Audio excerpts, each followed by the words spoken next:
Hello, good morning. A bit earlier today, I've left hospital and I'm on my way to the old Roman town of Astorga.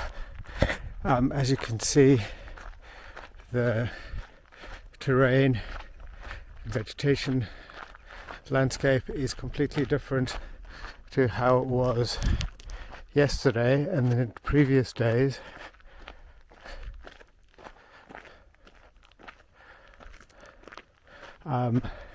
So we're now not walking on the road and we're going cross country, so to speak, still on a gravel road, but okay, along the Camino, very many little surprises, and this is one of them, a little stall or with a fantastic garden with donativo, so fruit, coffee, tea with various kinds of milk. Wonderful little experience. And one of the little secrets of the Camino is these little wonderful oases.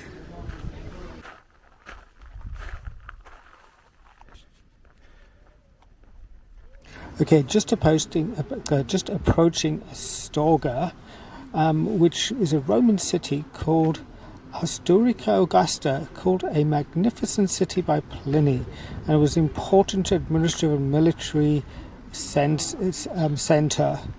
It was also captured by the French in 1810 and retaken by Spanish troops in 1812 with the help of the English. And just to show you the Roman ruins in Astorga, as you can see below, magnificent.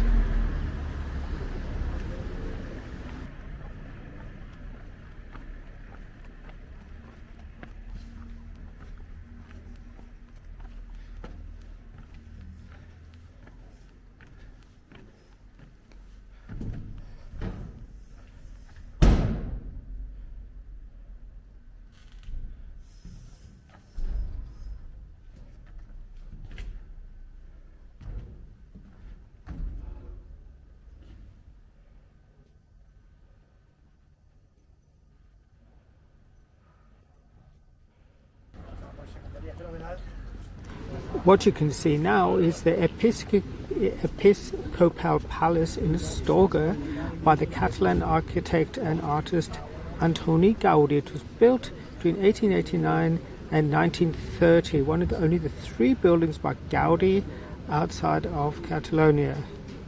And subsequently, you can see parts of the building and the old church that is very close to it. You can have a look at that for the next couple of seconds. Astorga is a very, very nice place to visit, and very famous for its architecture, history, and for its Roman origins, as we discussed earlier on. Thank you very much.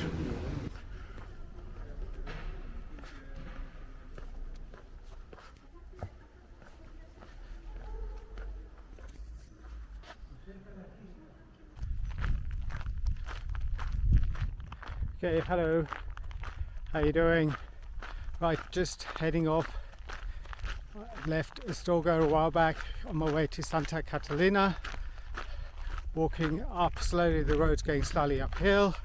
We're on our way to El Gonzo, and then after that Cruz de Ferro, the highest point on the Camino. We should get there tomorrow morning pretty early. At the moment it's pretty pleasant, wind blowing. As you can see, the landscape has changed quite considerably. Path is okay. Yes, it's a very special place. We like to think it's a little oasis of tranquility here because we have a nice garden. It's donativo, which means that we don't charge peregrinos for staying here, but we do ask for a donation. It helps to keep the place running. It's usually run by 2 or 3 hospitaleros. We're all volunteers, and we do a 16-day, half a month duty, and we have a little crossover like we have today. That's why there are 6 of us, where we show the new hospitaleros what we do, how we arrange breakfast and look after the pilgrims. Okay, that's very interesting. And why? Where does the hostel come from? Who's it funded by, and how long has it been here? It was originally a ruin in 1989, and there was no albergue between Astorga and Molina Seca, so they thought this would be a good place to build an albergue. So the Confraternity of St James, which is based in London, arranged with the local Spanish authorities to rent this place and build it and open it to pilgrims. This village was pretty tiny. There were just a handful of people who lived here. But since we opened this albergue, the monks have built their monastery next door, church has been improved, there was a bar opened, another restaurant, another albergue, and as you can see, it's quite busy now. It's quite a good place to stop. Okay. And do you enjoy what you're doing, and with your friends? Is it something you think are worthwhile volunteering to do? We wouldn't do it if we didn't love it. We've all walked. That's one of the prerogatives. You have to have walked the Camino, and it's good if you speak a little bit of Spanish or other languages. But the driving force really are the pilgrims, because we chat to the pilgrims and we find out so many stories.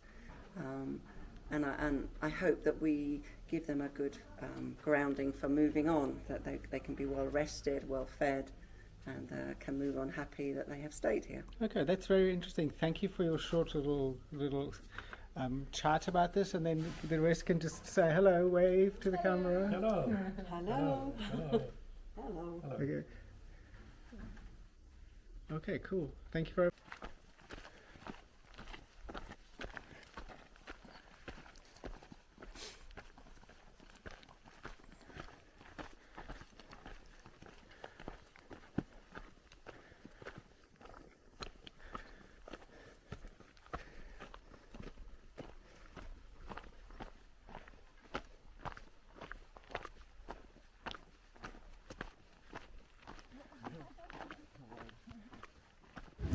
Okay, just walking along the road.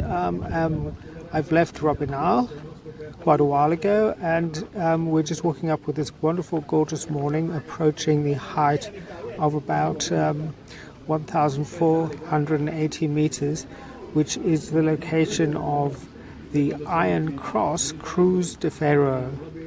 The Iron Cross is a wooden post with an iron cross on the top. At its base, there's a huge mound of pebbles and dirt and stones, because the tradition has it that all of the Pellegrinos, or many of the Pellegrinos, have brought a little stone with them from where they came from, or another object, and placed it there in dedication to somebody or someone or something. So a very, very poignant place on the Camino, because it's at the highest point of the French way, even higher than the Pyrenees. So we're shortly going to get to the Iron Cross, so there you can just see it as we approach. And we're very lucky. Sometimes this part of the Camino is shrouded in mist, which adds to its mystery and mysticism. But it's wonderful to be there on this wonderful morning day.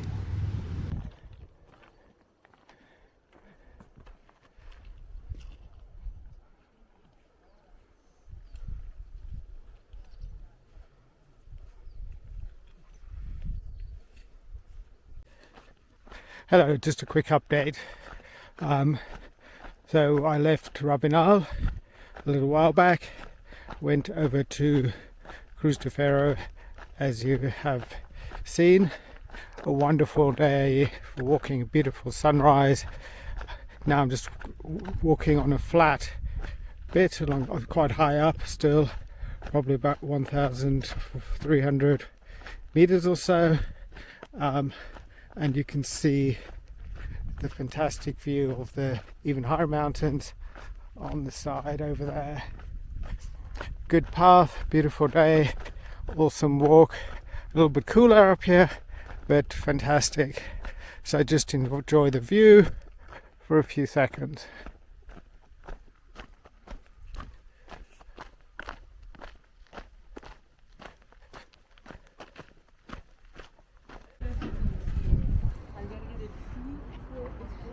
Okay, just a quick show of the castle of Ponferrada, which actually was a large fortress in the northwestern Spain, owned by the Knights of Templar. Okay, and the Knights of Templar were given the village and the castle by Alfonso the Ninth to make peace with him. So a massive structure built in different ways over the centuries. So that is the castle of Ponferrada, and I'll leave you for now, as in the morning I'll walk. Okay, hello, I'm just walking past the castle at Ponferrada. I thought I'd show it to you, as I won't be able to do it tomorrow morning because it'll be dark when I leave, so I just thought I'd give you a view of what looks like pretty impressive. So